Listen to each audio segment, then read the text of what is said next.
Islam will enter every home. It's gonna happen. There is no doubt about it. About 29 years ago, when I first became Muslim, one of the first things I did was get involved in the work of Dawah. And it was street Dawah. In London, in England, we have a central place called Leicester Square where there's a lot of cinemas and near there's a lot of nightclubs. But the main thing is a lot of traffic there of people during the nighttime. So it's a pedestrian area. So we went down there to give Dawah. And I spent many years on the street giving Dawah. So what we're doing here, brothers and sisters, is compiling for you some of the things that we have learnt about how to give Dawah on the street. Street Dawah is when we go to the streets and talk to people about Islam. It's very important that we do that because it creates visibility. It's fine writing articles, doing community work, and that's all very good and very important. But you need to know, brothers and sisters, that being out there, having a presence on the street is part of the prophetic methodology. It's something the Prophet ﷺ himself did. He used to go down to the Kaaba, he used to pray in public, he used to talk to the people there. It was a very, very public place. He used to go to the marketplaces, he went to the events where people gathered. That's not only something the Prophet Muhammad ﷺ did, but we find it's the methodology of all the prophets. When the Prophet ﷺ sent Mus'ab ibn Umair to Medina, Mus'ab used to stand on the street and he used to talk to people and have conversations with people on the street. It's something we find that Christians have understood very well, the importance of visibility, of being there and talking to people on the street. And sometimes it happens, they may stand there for hours and no one talks to them. But it doesn't matter because you're creating that visibility, that we have a presence. And at the end of the day, brothers and sisters, it's very important for you to understand. Our obligation is to convey the message. It's not up to us whether people are guided to Islam or not, but we have that responsibility to establish the hujjah, to establish the proof. So at least on the Day of Judgment, if you go and you stand there on the street and people pass you, you will be free in front of Allah and you can say, well, I was there, I made my effort, I was there, I gave people the opportunity to hear the message. It's up to them whether they took the time to stop and listen and talk to me or not. So there are three S's of street Dawah. The first and most important is sincerity. Of course, in Arabic we call that ikhlas. Ikhlas should be the first thing that we think about. But I want you to think about sincerity from the point of view of what emanates from you. What is your essence about? If you are doing something sincerely and purely and truly for Allah subhanahu wa ta'ala, and that is what is in your heart, what is in your heart reaches the hearts of people. This is the reality. What is in the heart reaches the heart. Words can come in one ear and out of the other. But what comes from sincerity, what comes from real belief and real commitment, that reaches the hearts of people. So this aspect of sincerity, brothers and sisters, is very important. You need to work on it. You need to think about your intention, and you need to make sure that you are doing things purely and sincerely for Allah. So that's the first thing. That's the first S. The second S, which is very important, is sabr.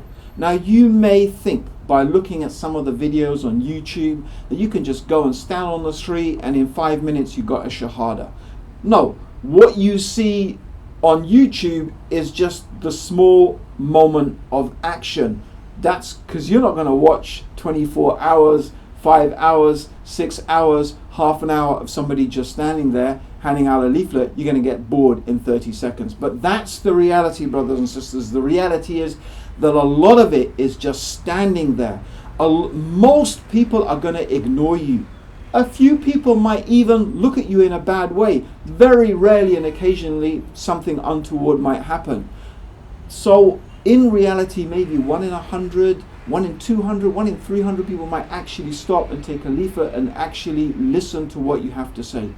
So in order to put up with that, and in order to put up with that rejection and that feeling of rejection, you need to have sabr. Sabr is this very important quality of being patient, of persevering. It really means giving up your short-term desire in order to reach a long-term objective. Yeah, so the short-term desire is your desire to see results. I want to see something now. But you realize that in order to see those results, you're going to have to stick with it. You're going to have to be patient. You have to persevere. Again, brothers and sisters, please reflect on the life of the prophets. Look at Prophet Nuh alayhi salam. He gave dawah for 950 years and only a handful, a small group of people accepted Islam. This is a very good example of sabr. Now the final S, very important, I think this is super important, is smile. Smile, when I say smile, I actually mean your body language. Are you know, the way that your body language is actually speaks a lot more than your words. They say that 70% of communication is not verbal, non-verbal. So the expression on your face, the way your body is, if you're standing like this with your arms crossed and you're looking severe, they think, oh my God, it's ISIS over there. But if you're like, your hands are open, your chest is open, you're facing the person, you're smiling, you know, they think, oh, that person looks happy, that person looks welcoming, and that's how it has to be. You know, if you're working in a shop, and you know, any good shop, any good business is going to tell their employees, smile at your customers, you know, say to them, have a nice day. You know, even if they just say everything's rubbish in here, okay sir, I'm really sorry we couldn't help you, have a nice day. You know, that's how they are.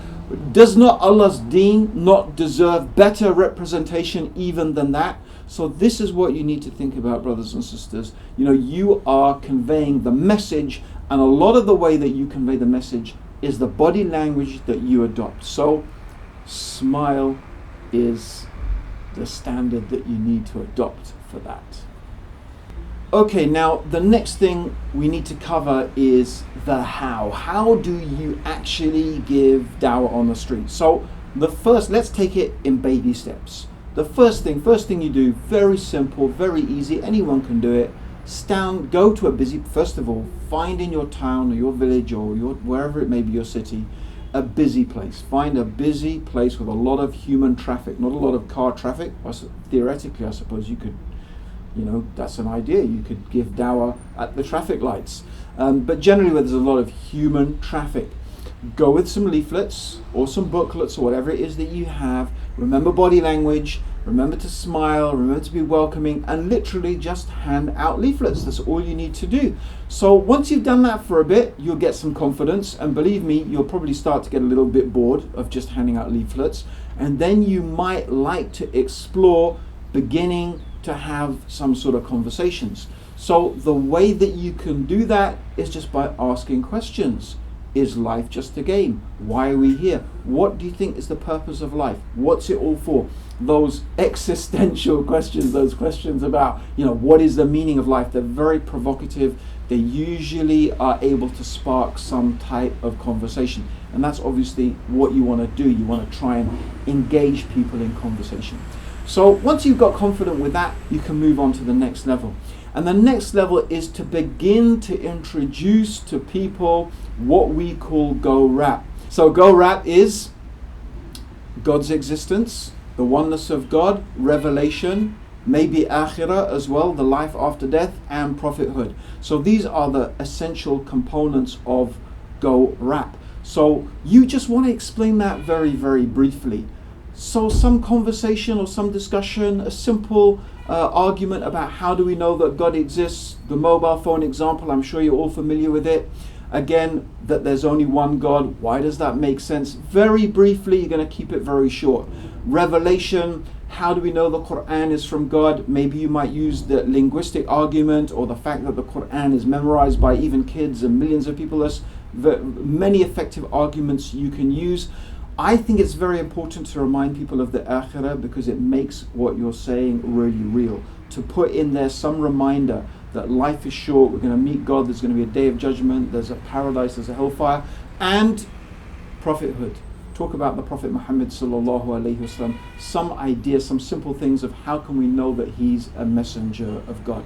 So the idea is to keep this simple, to keep this brief. I'm sure that once you do that, people are going to engage you in conversation. The very important thing to remember, brothers and sisters, is, our principle that we teach about Dawah is don't go down the line of trying to answer all those uncomfortable questions. Why do you Muslims do this? Why do you Muslims that? How Islam this and how you don't do blah blah blah. And then you get into these long discussions that actually most of the time, 90% of the time, lead absolutely nowhere.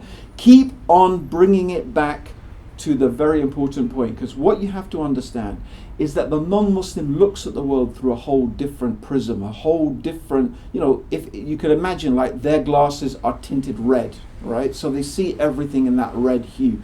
So what you have to do is allow them to look at the world clearly, and you can only do that by taking it back to making them understand that Allah, God the Creator, is the center of everything, and that He has revealed guidance to us, and therefore what He says is what we need to try and do with our lives. That's really what the Dawah is about, brothers and sisters. So if you can do this and you can develop that, inshallah, you'll become really great street du'at.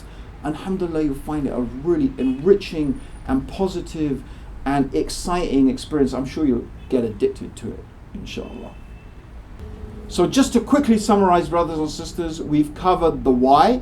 Why do we give street dawah? Why is it important? We talked about that. We mentioned it's the prophetic methodology. We talked about the 3 S's, the sincerity and the sabr, the patience, and the smile, the body language. And then we talked about how. How do we actually, what are the simple baby steps that we need to take in order to get involved in street dawah? So to find out more, go to worlddawahmission.com. I'll see you on the other side.